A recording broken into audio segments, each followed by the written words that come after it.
J'ai tenté de séduire la douce sœur aînée, elle a dit qu'elle allait se tourner vers la voie de l'impassibilité, que si je continuais à la harceler sans relâche.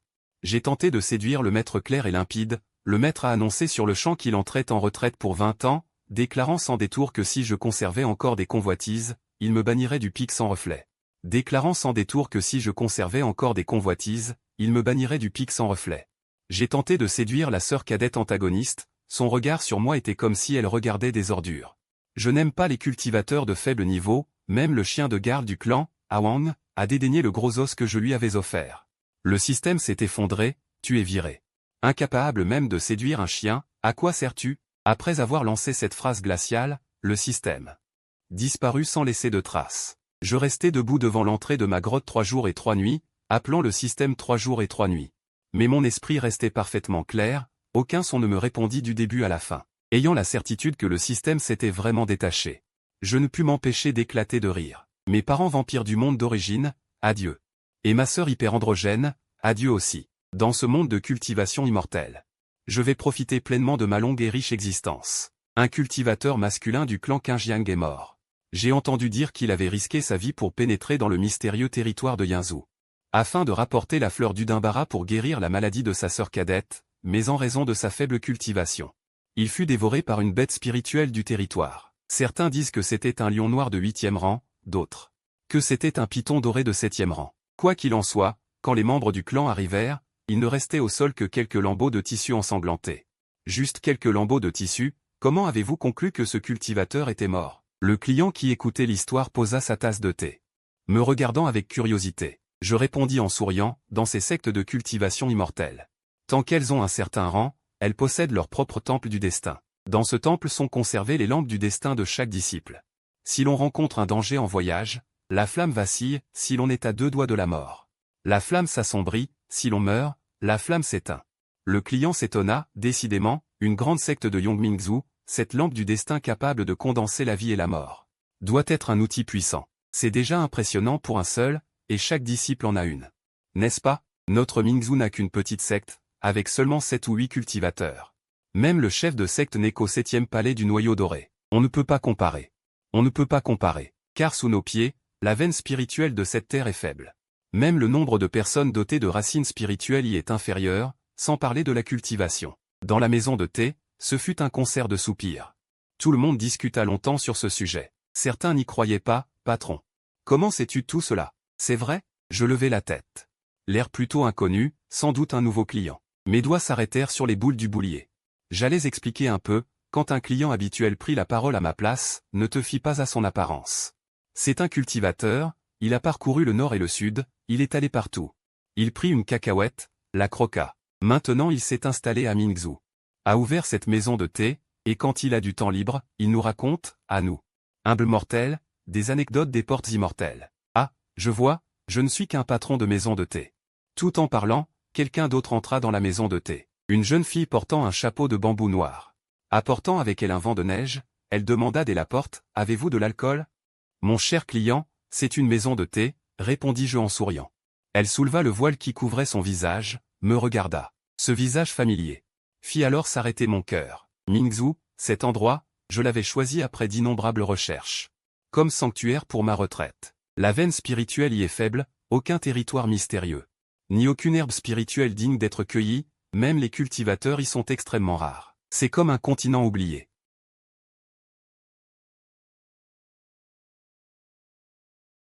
Une panique inexpliquée monta soudainement en moi. Je détournai le regard.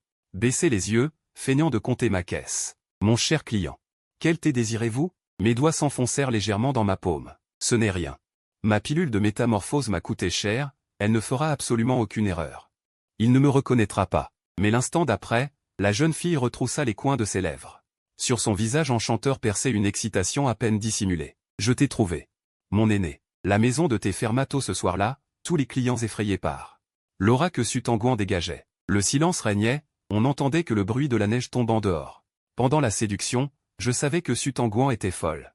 Mais je ne m'attendais jamais à ce qu'elle soit aussi folle, transperçant la grande sœur aînée d'un coup d'épée. Balayant les disciples venus à la rescousse, si le maître n'était pas sorti de sa retraite pour l'arrêter, elle aurait presque retourné toute la terre du pic Wuxiang. Sutanguan plissa les yeux, je croyais que mon aîné était vraiment mort en allant chercher la fleur de Yutan pour aider cette bonne à rien. Sur le moment, je n'ai pas su me contrôler.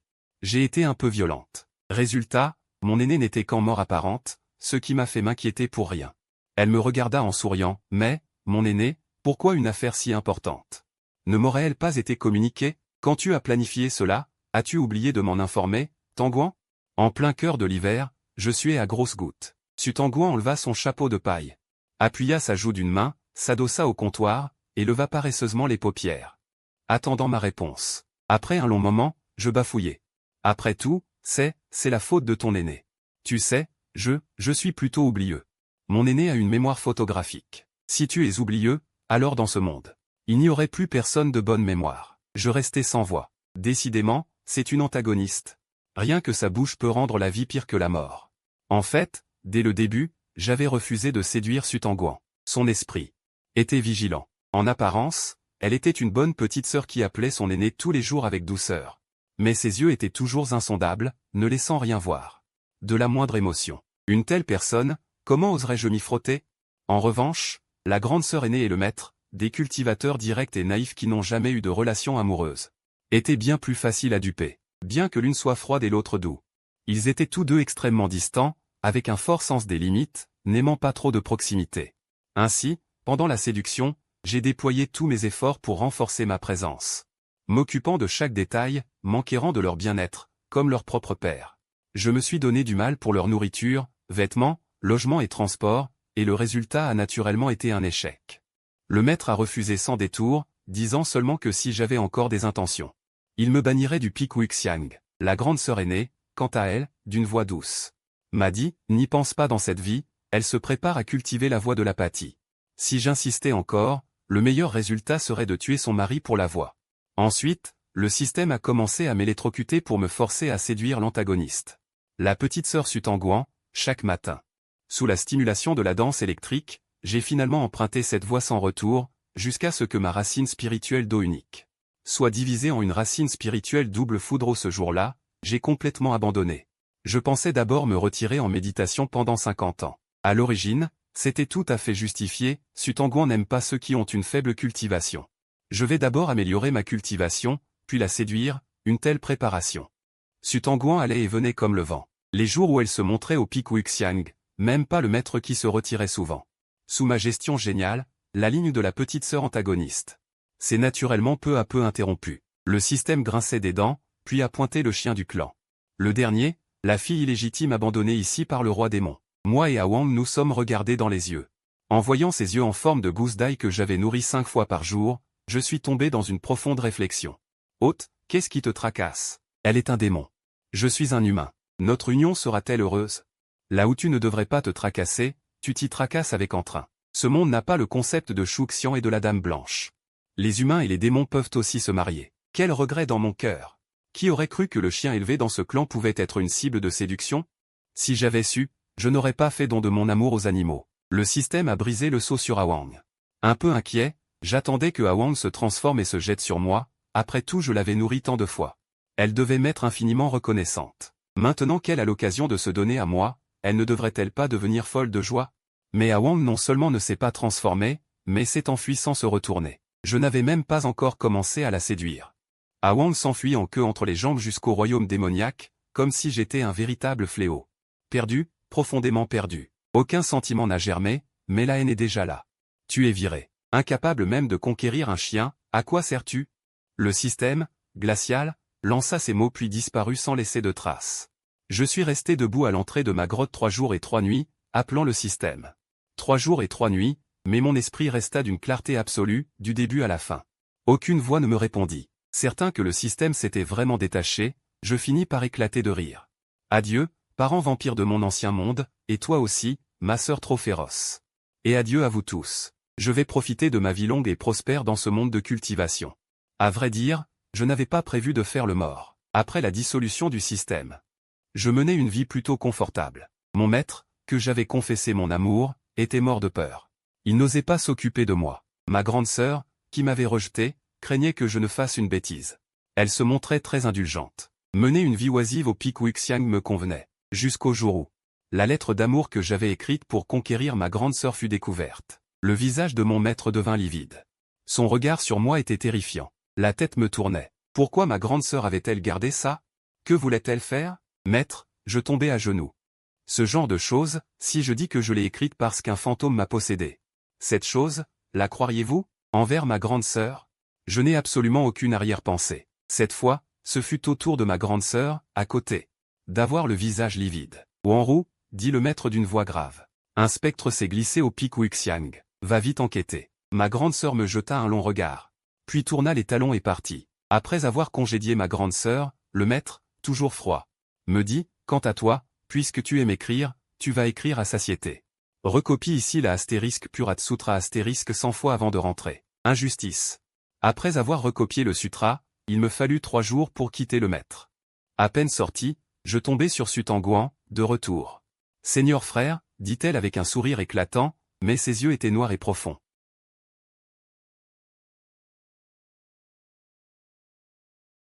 Je suis donc revenu voir. Je trouvais cela étrange, ta tortue mystique. Même si elle s'échappe, elle ne peut quitter le pic Wuxiang. C'est ce qu'on dit. Mais Sutanguan me lança un regard lourd de sens, si quelqu'un d'autre dans la secte la ramasse, ce ne serait pas idéal. Bah, pourquoi t'inquiéter? Qui voudrait de ta fichue tortue? Cette tortue, à part la divination, un pas hors de chez soi aujourd'hui, n'a aucun talent.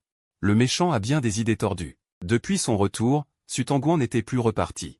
Elle participa même à plusieurs activités de groupe, secourir les mortels au pied de la montagne. Nettoyer la secte démoniaque, pour chasser les cultivateurs hérétiques. Sa cultivation était profonde. En équipe avec elle, je n'avais même pas besoin de bouger, je suivais en mode veille. J'étais plutôt content, Tanguan, faire le bien. C'est merveilleux. Les bonnes causes portent de bons fruits. Seigneur frère a raison. Sutanguan approuva d'un sourire, et son épée devint de plus en plus acérée. Mais tout don dans la vie a un prix. On ne peut vraiment pas profiter sans conséquence. Peu après, lors d'une mission de sauvetage des esclaves de la secte Yuan, Sutanguan fut frappé par l'ombre du cœur brisé. Elle me renversa à terre, me suppliant de la guérir. Seigneur frère ne disait-il pas que les bonnes causes portent de bons fruits? Elle enlaça ma taille, son air imposant, comme imprégné de karma. J'ai fait tant de bonnes actions, je mérite bien un bon fruit, pas d'être ici, souffrant du tourment de l'ombre du cœur brisé. N'est-ce pas, Seigneur frère? Sutanguan leva les yeux vers moi, du rouge s'étalait au coin de ses yeux, ses pupilles noires habituelles. Voilées d'une brume aqueuse, adoucissant ses traits, ajoutant une touche de séduction. Je déglutis faiblement. Avant que je puisse répondre, la porte vola en éclats. La première fois que la grande sœur a vu Sutanguan, son visage habituellement doux a montré une certaine dureté. Dégagé. Quand les disciples sont arrivés en courant, la pièce n'était plus qu'un tas de poussière. Les 2 instigateurs s'étaient déjà battus dans le ciel, assis au milieu d'un amas de mécanismes brisés, accompagnés des explosions. Et des grondements qui parvenaient de temps à autre. J'ai ri avec gêne, TSS, ce n'est qu'un échange de coups. Le fait que les 2 aient provoqué une bagarre à l'école de la joie et de l'harmonie a profondément irrité le maître. Des disciples de la même école se blessant mutuellement, le tonnerre punitif de la salle de discipline a retenti toute la nuit, et même moi, j'en ai subi les conséquences. Puni, confiné dans ma propre demeure pour réfléchir à mes fautes pendant 3 jours. Ce n'était pas si grave, mais le problème était que la grande sœur et Sutanguan, dans leur délire à l'infirmerie, avaient crié des absurdités toute la nuit, attirant tous les disciples de l'école réunis sur place. D'après la description de la petite sœur, mon nom est apparu 818 fois. Cette affaire a éclaté comme une goutte d'eau dans de l'huile bouillante, éclaboussant partout, très vite. Les rumeurs sur nous 3 ont circulé dans tout le pic de l'apparence du néant. Même si le maître a ordonné à plusieurs reprises de ne pas en discuter, cela n'a pas pu freiner l'enthousiasme des disciples à potiner. Jusqu'à quel point, même le petit mur devant ma demeure s'arrêtait pour me demander, frère aîné Jeanne Y, peux-tu me raconter ce qui s'est passé à l'école de la joie et de l'harmonie? Bref, pour tout dire, il était devenu impossible de rester un jour de plus au pic de l'apparence du néant. Un jour, quelqu'un manquait au pic. Wanru, encore inconsciente, avait à côté de son oreiller une lettre où il était écrit « Chère grande sœur, quand tu liras cette lettre, je serai déjà en route vers le mystérieux domaine de Yinzhou. Pardonne mon initiative. » Sous prétexte de chercher des médicaments pour la grande sœur, je suis allé au mystérieux domaine de Yinzhou. Pourquoi la grande sœur? Bien sûr parce qu'elle m'avait autrefois forcé à recopier le sutra de la purification de l'esprit pendant 3 jours et 3 nuits. C'était elle qui m'avait rejeté, et maintenant, c'était elle qui voulait se rapprocher. Puisqu'elle aime ce jeu de poursuite et rédemption, je vais jouer le jeu avec elle jusqu'au bout. Après avoir mis en scène ma fausse mort dans le domaine de Yinzhou, j'ai sorti de ma poche la corde de rupture achetée à la boutique du système. Cette corde peut faire sortir temporairement l'âme de l'un ou en roue de son corps pendant 1 heure.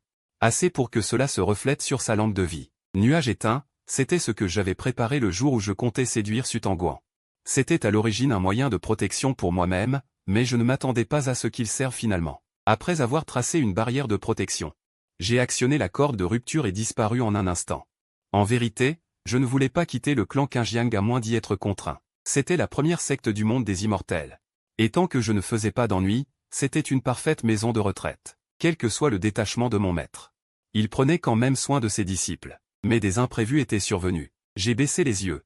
Repensant aux paroles de la petite sœur Ruoyin, pour l'incident majeur, elle t'a appelé 99 fois, pour l'incident Tanguan, elle t'a appelé 719 fois. L'affaire de Lin Huanru était mineure, les récents agissements étranges de Sutanguan étaient la vraie raison pour laquelle je voulais simuler ma mort. Elle était trop bizarre. Avant, peu importe comment je la taquinais, elle restait impassible. Mais juste après la disparition du système, elle avait commencé à changer lentement.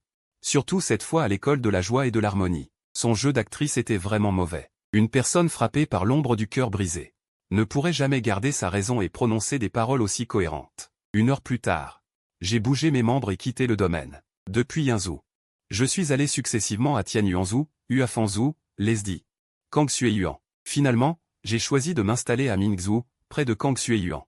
Ici, il neige toute l'année, les forêts sont denses et la neige épaisse. À part une minuscule secte Ziyu, il n'y a pratiquement aucune trace d'activité immortelle. J'ai ouvert une petite maison de thé, en abaissant un peu mon niveau de cultivation, pour paraître juste à la perfection de base de la fondation. Ma lampe de vie étant éteinte, le clan Qingjiang ne pouvait au mieux remonter qu'à ma dernière apparition dans le domaine de Yinzhou. Par précaution, j'ai aussi utilisé une pilule de transformation faciale. Pour garder un visage ordinaire, un visage banal. Même si le maître venait, il ne me reconnaîtrait pas. De plus, les gens du clan Qingjiang ne mettraient probablement jamais les pieds à Mingzhou. Dans toute leur vie. Dans un endroit pareil, j'ai pris le pseudonyme de Xiaoyan et j'ai commencé ma retraite à Mingzhou. Chaque jour, je me réveillais naturellement, ouvrais la boutique pour vendre du thé, bavardais avec les clients. Et fermais au coucher du soleil. Parfois, j'affichais une pancarte, fermée aujourd'hui, et je flânais dans la ville forestière.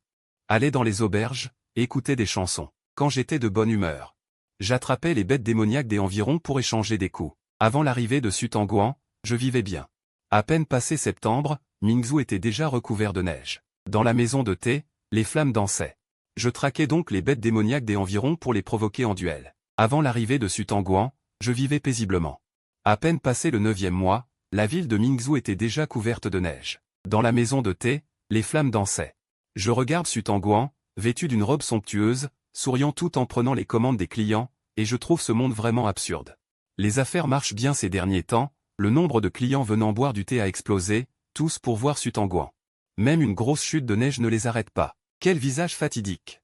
Je secoue la tête. C'était pareil sur le pic de l'Informe. Sutanguan sait toujours utiliser son visage pour tromper les gens. Ceux qui ne savent pas la croient innocente et sans malice, alors qu'elle a un cœur plein de méchanceté. Par exemple, maintenant, un client demande notre relation. Elle arbore un sourire gêné. Et dit, le grand frère d'école est la personne la plus importante pour moi.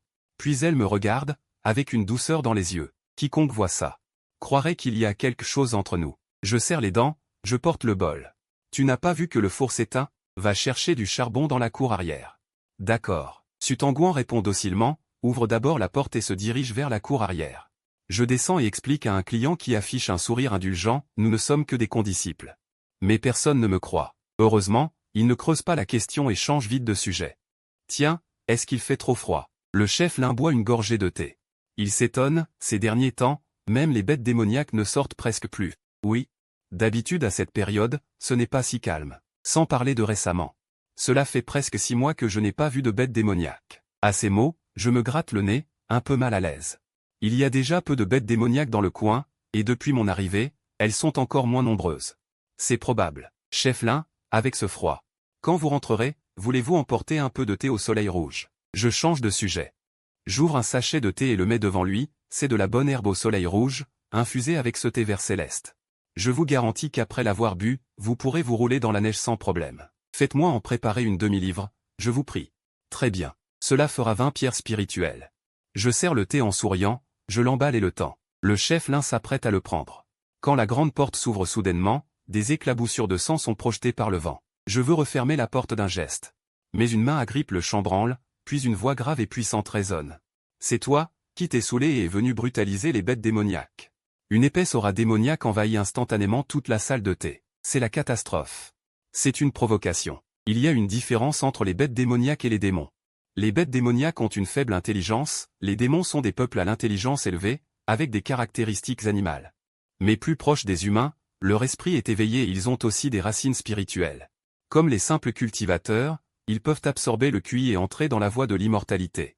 S'ils cultivent un peu plus difficilement, à niveau égal, un démon est généralement plus fort qu'un cultivateur humain, sans doute en raison de sa constitution plus robuste. Les démons existent dans les 3 royaumes, sans appartenir à personne, sauf s'ils sont domestiqués. Mais qui viendrait dans ce trou paumé élever des bêtes démoniaques? Malentendu, malentendu. Je force un sourire et explique, c'était juste un échange de coups. Quel échange? Regarde ce que tu as fait à mon grand blanc. Le suivant en veste bleue tire un loup de glace aux oreilles tombantes. Dès que le loup me voit, il se recroqueville. Tremble de tout son corps, la queue serrée entre les pattes. En voyant cela, le suivant en veste bleue prend le loup dans ses bras et pleure à chaudes larmes. Sainte, tu dois rendre justice à Grand Blanc. Elle vient tout juste d'atteindre l'âge adulte, et cet homme sans cœur l'a transformée en loup chauve. Même les louves de l'enclos la méprisent. Comment va-t-elle se marier après ça? Brutalisée. C'est une bénédiction pour elle de servir d'entraînement à mon grand frère d'école.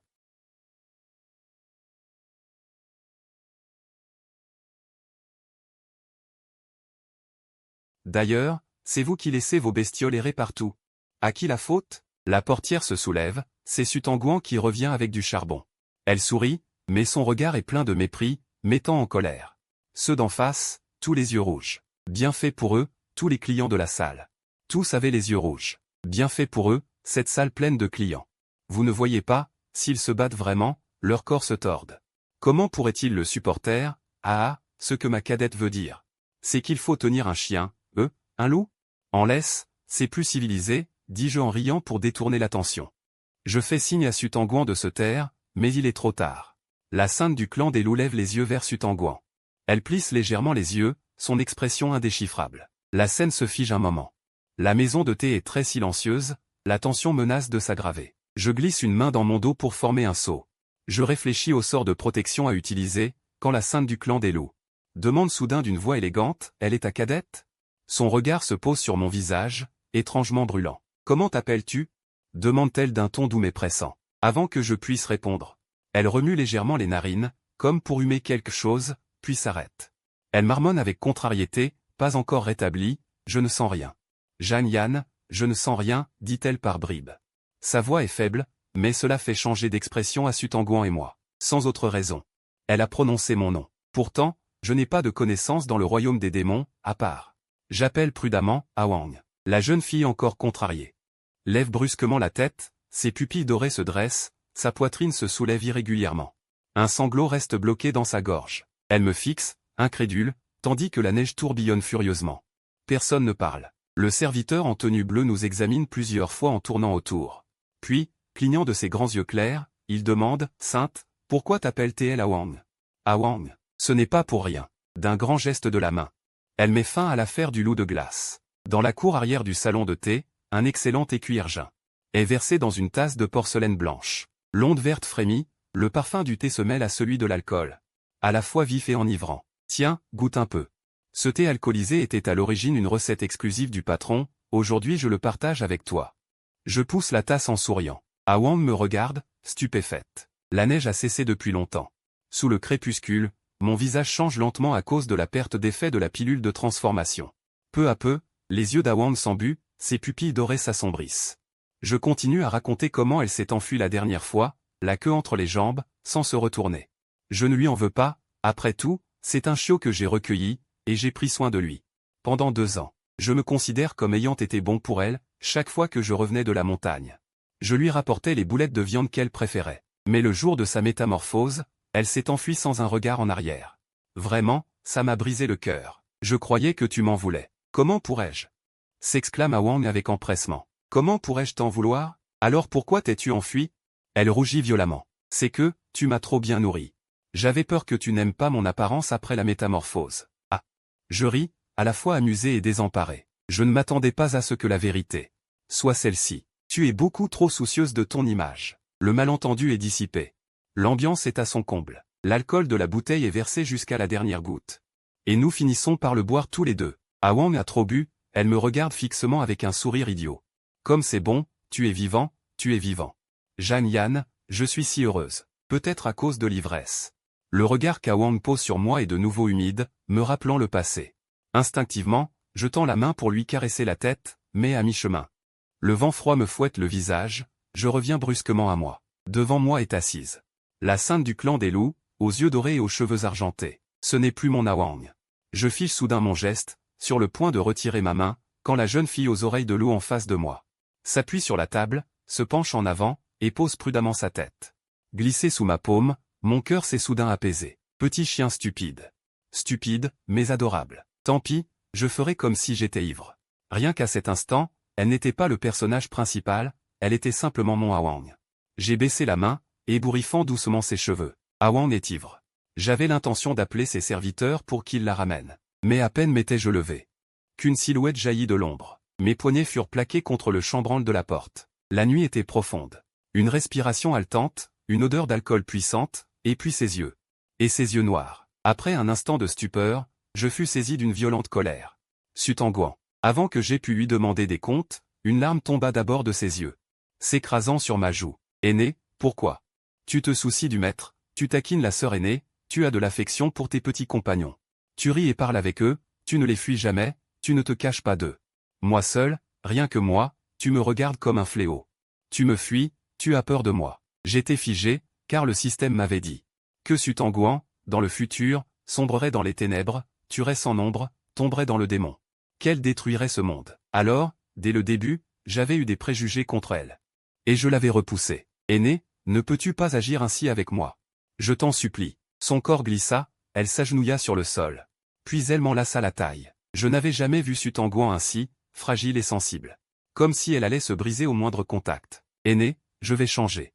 N'aie pas peur de moi, d'accord? Le regard complexe, je contemplais la tête posée contre mes hanches. Finalement, je soupirai. Lentement, je me penchai sur ses cheveux. Alors souviens-toi. Fais de bonnes actions à l'avenir. La brise nocturne souffle doucement. Un vin frais, une respiration régulière qui parvient faiblement. Depuis ce jour, Nangongli venait chaque jour. Au début, elle aussi voulait, comme Sutanguan, servir dans la salle. Mais son petit serviteur, faisant directement un glissement de genoux, le nez et les yeux ruisselants, lui enlaçant les jambes, pleura à haute voix, « Sainte. Comment peux-tu faire ce travail? Tu es la sainte. » Le petit serviteur, nommé Buyant, pleurait sans fin. Nangongli, vaincu par ses pleurs, commanda alors la plus chère des thés, s'assit à la place la plus proche de l'entrée, et en levant la tête, elle pouvait voir moi, comptant au comptoir. Après le départ de tous les clients du salon de thé, Nangongli, rougissante, me demanda. Un verre d'alcool, l'ivresse immortelle de la dernière fois, en reste-t-il? Sutanguan jeta le torchon qu'elle tenait, tira un sourire dangereux. Salon de thé. Où vend du vin? La neige rend les routes glissantes, je te conseille de rentrer tôt. De peur que, le soir, ne voyant pas bien le chemin, tu ne tombes. Nangongli ne lui prêta pas attention, me regardant seulement avec espoir, semblant avoir une queue qui remuait derrière elle. Avant que je puisse répondre, Sutanguan s'était déjà approché, et d'un coup de force spirituelle, projeta Nangongli et son serviteur au loin. Sutanguan. Nangongli secoua la neige de ses vêtements, les yeux exorbités de rage. Déjà, au temps du pic sans forme, ils ne s'entendaient pas, et maintenant, les relations s'étaient encore plus détériorées. Voyant qu'ils allaient de nouveau en venir aux mains, je m'empressai de faire la paix. Bon, ne vous disputez pas. Cette vie misérable? Je suis venu pour prendre ma retraite, pourquoi ai-je l'impression d'être un enseignant en maternelle? Cette année, la neige tomba particulièrement abondante. En novembre, la grande neige bloqua les montagnes. Les simples mortels ne pouvaient plus monter, et les affaires du salon de thé devinrent peu à peu languissantes. Nangongli s'en alla ailleurs. Elle n'était pas non plus là. Souvent, dans le salon de thé, il n'y avait que Sutanguan et moi. Elle en était heureuse. Essuyant table et balayant le sol chaque jour, elle travaillait avec une ardeur débordante. On croirait que j'ai un flux de centaines de milliers de clients par jour, allez. Arrête d'essuyer, il n'y a pas de clients. À peine ces mots prononcés. La porte bien fermée frappa, toc toc, un encas nocturne, alors? Vous êtes-vous demandé ce que signifie parole créatrice? Eh bien, c'est exactement cela. Un petit royaume secret s'est ouvert au jardin de la neige, le chef Lin voulait y emmener ses disciples pour s'entraîner. Mais il a subi une rechute de ses blessures, nécessitant du repos, Ming Zulin Meonsbo. Les cultivateurs ont du mal à progresser, ils ne peuvent compter que sur les rares royaumes secrets qui apparaissent. Pour améliorer leur cultivation, les disciples du chef Lin sont pour la plupart au stade de la fondation, sans protection. Ils ne pourraient même pas traverser l'obstacle de sang du jardin de la neige. Bien que Sutanguan et moi ayons tous deux délibérément réduit notre cultivation. Le chef Lin sait pertinemment que notre cultivation n'est pas inférieure à la sienne, il a donc imploré mon aide. Ces deux disciples sont les plus brillants du clan. Je vous prie, camarade Xiao, de les emmener découvrir le monde. En gage de remerciement. Cette pilule de l'aigle sombre, je vous prie, camarade Xiao, de l'accepter. Avec la grue en papier du message sonore et une révérence, les deux jeunes disciples debout devant moi se sont également agenouillés, offrant une boîte en bois scellée, même à l'extérieur.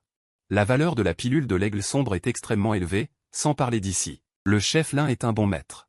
Contrairement à mon maître, qui punit sans cesse en copiant des textes, en s'agenouillant ou en étant mis aux arrêts. Bon, ce n'est qu'un petit royaume secret, je le ferai par charité. J'accepte la boîte, considérant l'affaire comme conclue. En plein cœur de l'hiver, l'accumulation de neige au jardin de la neige devient de plus en plus épaisse, la visibilité est très faible. Et le temps glacial ralentit notre allure. Sutanguan voulait utiliser un artefact pour accélérer la marche, mais je l'ai arrêté. Je regarde les deux jeunes disciples peinés devant. Je tire Sutanguan, me penche à son oreille et murmure, la cultivation est déjà ardue. Si tu les aides à réussir d'un coup, que feront-ils plus tard? Sutanguan en profite pour saisir ma main. 370 il tourne la tête vers moi. La neige argentée fait resplendir son visage d'une beauté saisissante. Tourne la tête vers moi. La neige argentée fait resplendir son visage d'une beauté saisissante. Ses longs cils sont à demi baissés, parsemés de cristaux de neige. Ses lèvres d'un rouge vif s'entr'ouvrent. Un sourire naissant. Tu as raison, mon aîné. Une chaleur effleure mon visage. C'est alors que je réalise à quel point nous sommes proches. Saisi, je recule d'un bond pour prendre mes distances. Je file en courant vers l'avant. Marche et pause, cela dure 7 jours entiers. Nous atteignons enfin l'entrée du royaume secret. Mais ce n'est pas un petit royaume, comme le disaient les anciens. Au contraire, sa superficie est vaste pour un royaume secret. Je l'inspecte en entier avec ma conscience spirituelle. Il ne contient que quelques bêtes de bas niveau et des plantes spirituelles. C'est un royaume ordinaire. À part sa taille, il convient à ses débutants. Pour un entraînement de novices. Je place un sortilège de protection du cœur aux deux jeunes disciples et leur lance de leur abette. Voilà, amusez-vous. Sifflez en cas de problème.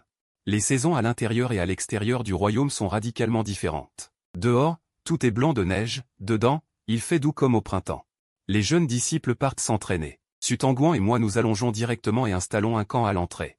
En attendant leur retour, le royaume est vaste, la durée de l'entraînement s'allonge donc. 7 jours, puis 7 autres jours. L'attente devient ennuyeuse et épuisante. Assis à l'ombre d'un arbre, je bâille. Sutanguan pointe un lac proche. Disant qu'il a vu des poissons écailles à l'intérieur et me demande si je veux du poisson grillé pour le dîner. J'acquiesce. Il va pêcher. La lumière du soleil filtre à travers les ombres des arbres, une brise légère souffle parfois. Peu de temps après, je ferme les yeux et m'endors profondément, faisant même de beaux rêves. Je rêve de ma vieillesse, où je bois du vin et écoute de l'opéra. Une servante me masse les épaules, une autre me masse les jambes. Je suis si confortable que j'en oublie le monde. À ce moment, on me secoue pour me réveiller. J'ouvre les yeux, prêt à me fâcher, mais une main chaude se pose directement sur mes lèvres. Me bâillonnant la parole. MMH. Il y a un danger. Silence. La voix de Sutanguan est basse et rapide, résonnant à mon oreille. Ici même. De plus, ce royaume secret bloque la conscience spirituelle de tous. Il nous a trompés. Tout à l'heure, j'ai déjà croisé plusieurs disciples de la secte des 1000 épées. Heureusement, ils ne me connaissent pas. Toutes les grandes écoles et factions sont déjà venues ici. Mes pupilles se contractent brusquement. Que veux-tu dire? Le pavillon des nuages, cet endroit légendaire et mystérieux, apparaîtrait dans ce royaume secret ordinaire? Non, ce royaume secret bloque la conscience spirituelle, nous empêchant de détecter la trace d'autres cultivateurs. Même la secte des 1000 épées, une école qui n'est pas parmi les plus avancées, est venue. Quant à la secte Qingjiang, il n'en est même pas question. Sutanguan et moi, l'un en fuite après avoir simulé ma mort. L'autre recherché par la secte. Il est absolument hors de question que nous soyons reconnus par les gens de Qingjiang. Vite! Va les chercher. Nous ne pouvons pas rester ici longtemps, nous devons rentrer. Je tire sur sa main et dis avec empressement. Sutanguan s'apprête à hocher la tête. Quand un sifflement aigu déchire le ciel et résonne dans tout le royaume secret. C'est fini. Mon visage devient livide. Le sifflet de camp que je leur ai donné était un cadeau du maître. Et si le maître est aussi venu? Le vénérable maître n'est pas venu, n'est-ce pas? Je regarde Sutanguan avec espoir, mais il fixe l'horizon. Son visage s'assombrit soudain. Instinctivement, je veux tourner la tête, mais il me plaque contre sa poitrine. Sutanguan se tourne sur le côté, me cachant en grande partie. Malgré cela, je peux encore sentir ce regard brûlant venant de l'autre côté du lac. Pour l'instant, il faut probablement oublier les deux autres. Sutanguan baisse la main et se penche discrètement à mon oreille. Murmure-t-il. Sa main droite se glisse lentement vers l'épée à sa ceinture. Non. Je saisis son vêtement et dis en serrant les dents. Retiens-le, je vais les chercher. J'ai avalé une pilule de métamorphose. Personne ne me reconnaîtra. Sutanguan veut dire quelque chose, mais je serre plus fort. On ne peut pas les abandonner. Il y a tant de cultivateurs ici, ils ont sifflé. La situation doit être critique. Il me regarde fixement et, comme prévu, cède. Bien. Du bout de ses doigts longs et fins comme du jade, il touche mon front. Un sort de contre-courant m'enveloppe aussitôt. Une pilule de métamorphose ne suffit pas. Ce sort peut dissimuler ton aura et ton énergie spirituelle. N'utilise pas les techniques de Qingjiang. Une fois que tu les as trouvées, va vers la sortie ouest. Je te rejoindrai. Sur ces mots, Sutanguan me pousse vers la forêt dense derrière nous. Je cours sans me retourner. Ce que j'ignore, c'est qu'il doit affronter bien plus qu'une seule personne. Quant à Sutanguan, après avoir gravement blessé un camarade de secte et s'être allié au royaume démoniaque, l'ordre de Qingjiang est de le capturer, mort ou vif, et de le ramener à la secte. L'homme qu'il a laissé s'enfuir est très probablement un habitant du royaume démoniaque. Poursuivez. Attendez. Ling Guanru interrompt les disciples surexcités. Grande sœur. Ruoying, à moins que vous ne poursuiviez le complice qui s'est enfui. Il marque une pause. Comme s'il pensait à quelque chose, ses yeux s'assombrissent légèrement. Souvenez-vous. Prenez-le vivant. Compris. Liu Ruoying. Ruoying s'apprête à les poursuivre quand une rafale d'énergie d'épée les frappe de côté, leur coupant directement la route. L'auteur de l'attaque affiche lentement un sourire. Bien qu'il rit, ses yeux noirs ressemblent à un abîme sans fond, dissuadant quiconque d'approcher. Ling Guanru.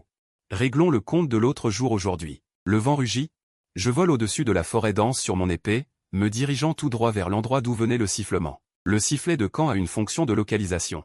Même en bloquant la perception spirituelle, je réussis rapidement à trouver les personnes. Heureusement, ils n'ont rien monté. À cet instant, je ne peux plus me cacher. Je change pour un nouvel appareil de vol et tends la main pour faire signe aux deux jeunes disciples de venir. Mais ils restent immobiles, sans bouger, presque instantanément. Je sens que quelque chose ne va pas. Je veux prendre de la distance, mais les lianes des arbres semblent s'animer. Et m'attachent aussitôt les mains et les pieds. Au même moment, une voix froide parvient à mes oreilles. Qui es-tu? Pourquoi es-tu en possession d'un sifflet de camp? Je reste figé sur place. Sentant que le ciel veut ma perte. Le maître, qui passe 800 ans en retraite sur 1000, est réellement apparu ici. Quel trésor y a-t-il donc dans ce pavillon du fourneau vide, pour que mon maître, sur le point de s'élever, le premier cultivateur des 9 provinces, Liu Ruiyan, s'y soit intéressé? Du fond de la forêt dense, une femme vêtue de blanc s'avance lentement. Un seul regard échangé me fait perdre toute force dans mes membres, une pression extrême m'envahit. Impossible d'y échapper. Je m'efforce de régler ma respiration et réponds à voix basse. C'est un immortel qui me l'a donné. Elle s'arrête. Il souleva froidement mon menton. Quand et où te l'a-t-on offert? Il y a 6 mois. À Huafanzhou, les halos de lumière au ciel dévoraient chaque centimètre. L'air était imprégné d'une odeur de terre humide. Des nuages noirs pesaient, l'orage menaçait. Le vent emportait les feuilles mortes, accompagné d'un bruissement. Un rire glacial et clair retentit. Vraiment, quand elle te l'a donné, a-t-elle dit autre chose? Elle a dit qu'elle n'en avait plus besoin, qu'il valait mieux le donner à quelqu'un d'autre, comme une bonne action. Ma voix devenait de plus en plus faible, ma tête s'inclinait de plus en plus bas, non seulement par manque d'assurance, mais aussi parce que Liu Ruiyan se tenait déjà devant moi. Mes mains étaient suspendues par des lianes. J'étais agenouillé par terre, et ce que je voyais d'abord, c'était une paire de bottes couleur de lune. Puis, le propriétaire des bottes s'accroupit lentement, me saisit le visage, me forçant à lever la tête. À l'improviste, je croisai ses yeux pleins de givre. Je ne pus m'empêcher de frémir. Puisque tu viens au grand jour, pourquoi te cacher? Ne pas montrer ton vrai visage. Ensuite, ses doigts longs, sans explication, écartèrent mes lèvres, une pilule fut déposée sur le bout de ma langue. Sans que je l'avale, elle se transforma en eau coulant dans ma gorge. Tandis que mon visage changeait d'apparence, ses doigts encore sur mes lèvres, centimètre par centimètre, s'enfoncèrent, se raidirent. Ma bonne disciple, et, s'amuser à faire le mort, c'est drôle? Le sabre de Xuanzi tomba, me tranchant en 1000 morceaux. Les deux petits disciples portaient l'aura de Liu Ruiyan. L'oiseau bleu les renvoya à l'école Ziyu. Quant à moi, Liu Ruiyan ne m'a pas puni, ni réprimandé, encore moins dit qu'il me ramènerait pour décider de mon sort. Ce n'était pas du tout son genre, il était du genre à punir sur le champ. Maintenant, je ne sais pas ce qui se passe. Est-ce qu'il voulait me réserver une punition sévère? Puisque je t'ai trouvé, inutile d'aller à la tour sacrée. Il arrangea ma cape, affichant un sourire rare. Maître, peut-être? Tu ferais mieux de me punir un peu. Ton sourire est franchement effrayant. Liu Ruiyan ne m'emmena pas rejoindre les gens de Qingjiang. Il m'enveloppa bien serré, de peur que quelqu'un me reconnaisse. Je sentis une étrangeté. Maître, il tourna la tête vers moi. Et soudain me demanda, Jeanne Y. Avant, à la tour Fangman. Ce que tu as dit, est-ce que ça tient toujours? Pour être honnête, cette question soudaine m'a vraiment fait disjoncter le cerveau. Après avoir réfléchi longtemps, j'ai réussi à retrouver une de mes anciennes tentatives de séduction. Il y avait un rendez-vous à la tour Fangman pour boire, mais il n'était pas venu, non?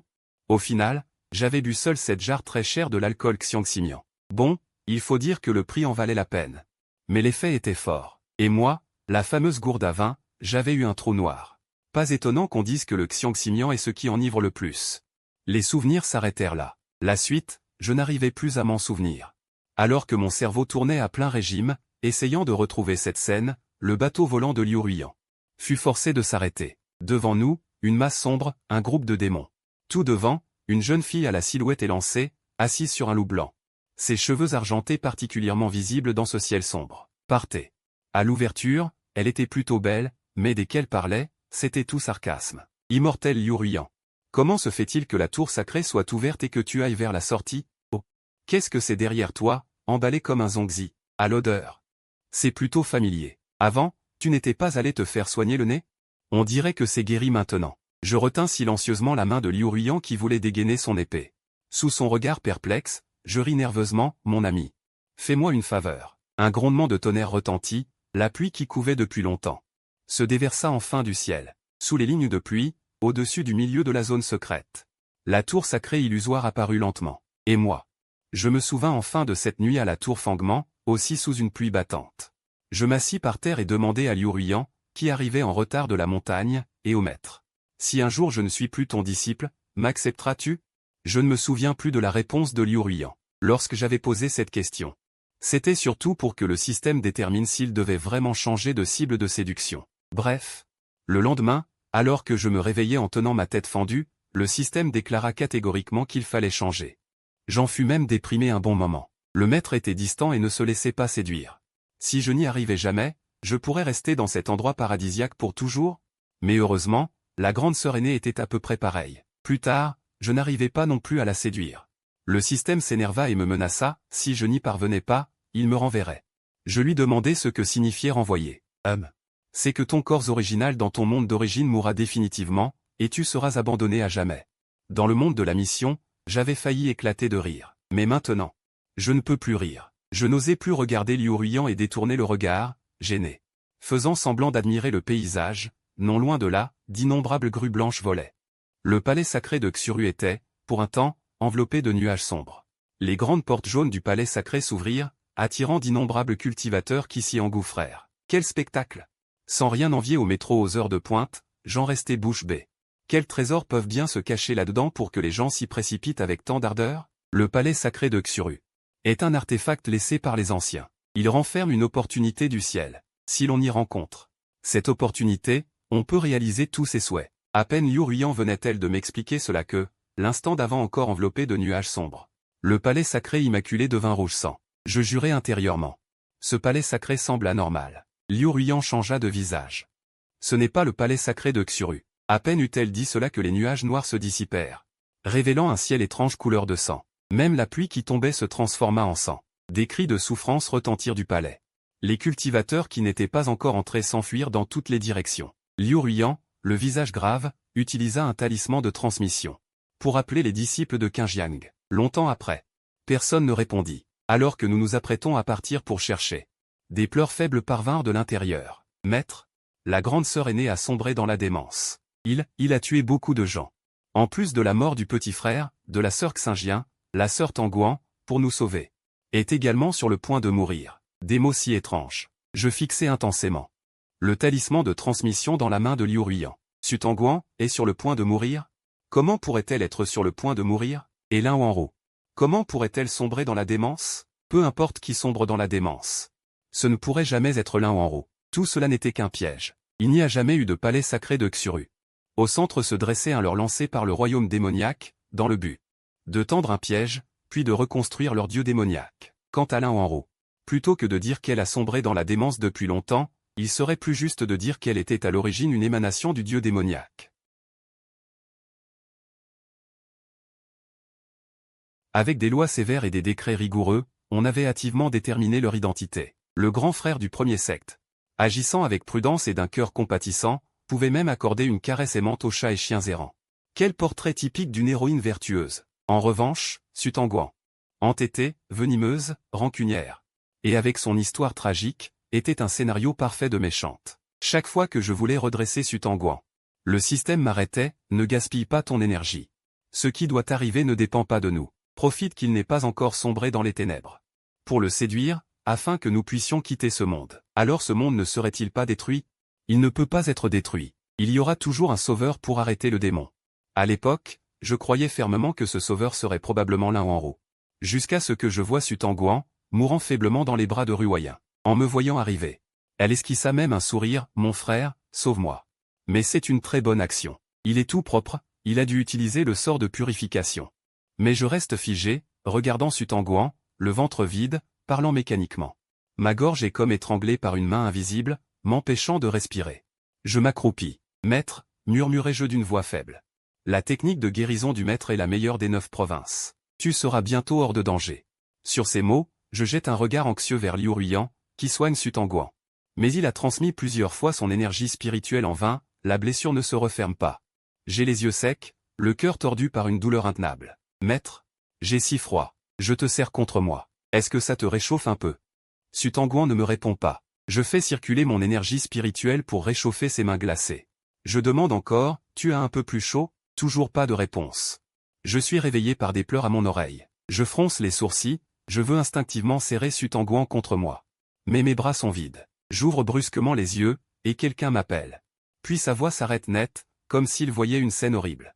Ensuite une voix incrédule, tes yeux. Et moi, à cet instant.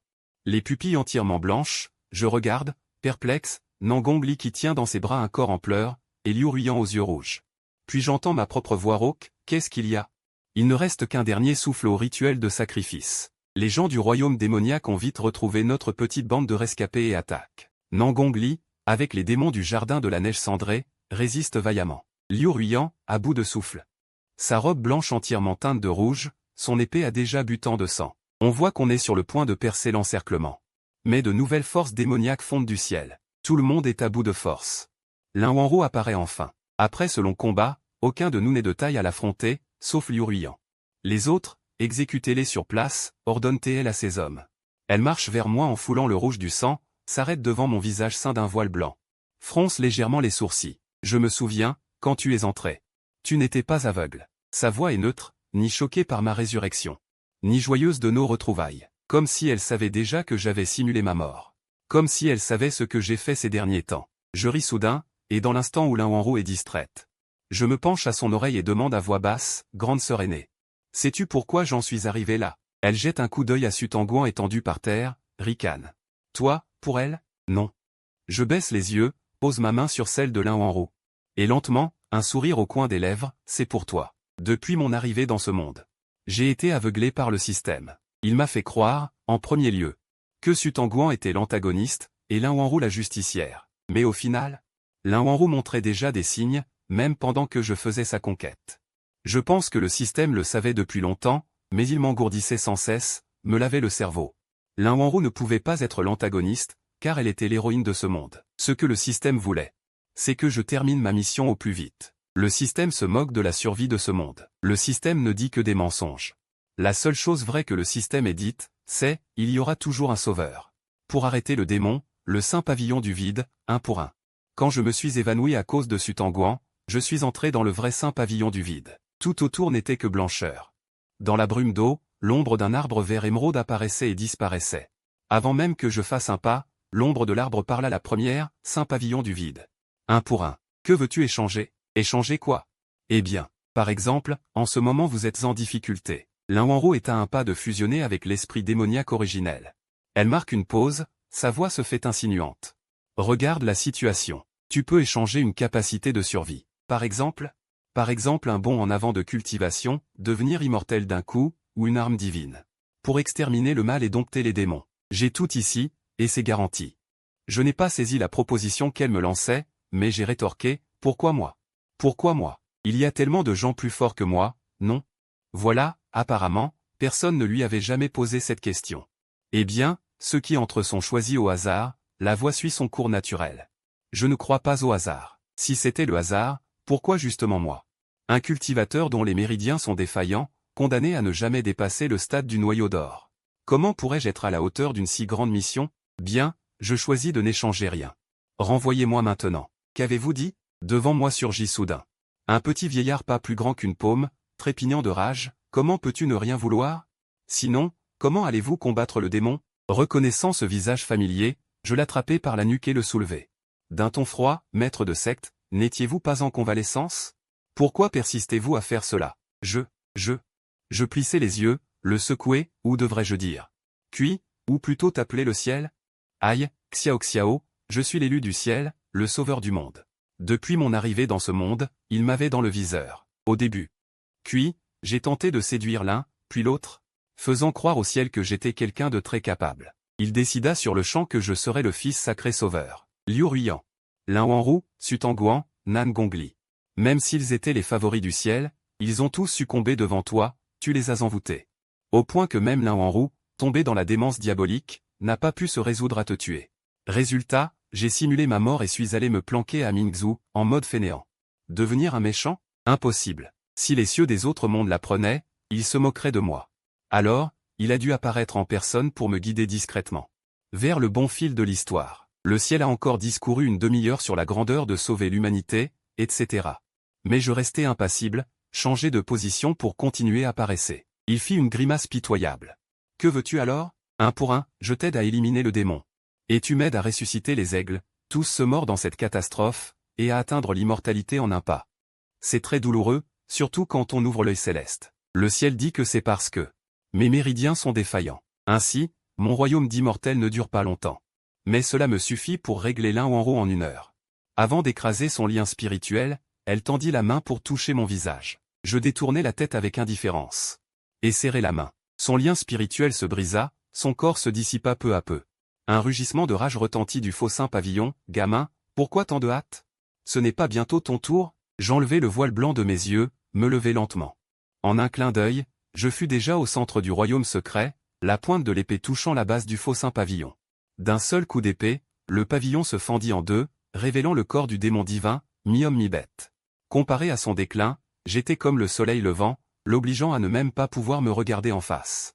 L'œil céleste apportait un pouvoir spirituel infini, illuminant peu à peu la moitié du royaume secret, et je perçai à jour la fausse allégeance et les clones fuyards du démon. Je les rencontrai et les tranchai net. Ces illusions de revenir en force. Je levai mon épée, tranchant net. Tout redevint calme, le sang se retira. Le ciel originel réapparut, c'était la nuit, des lumières parsemaient la rivière. Des années plus tard, Ruoyen se souviendrait encore de cette scène miraculeuse, son aîné tel un fils des dieux.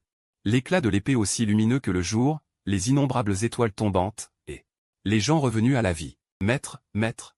Le grand maître m'a encore félicité aujourd'hui, dit Ruoyen, le nouveau petit disciple. Comme son aîné, il possède une double racine rare d'eau et de foudre. Cependant, son aîné l'a scindé artificiellement, lui l'a naturellement. Le maître aimait beaucoup ce petit-fils en apprentissage. Au point de le réclamer spécialement pour le garder près de lui et l'instruire personnellement. Simplement à cause de ses racines spirituelles similaires, il montre une telle préférence. S'il voit clair met fin à l'ignorance.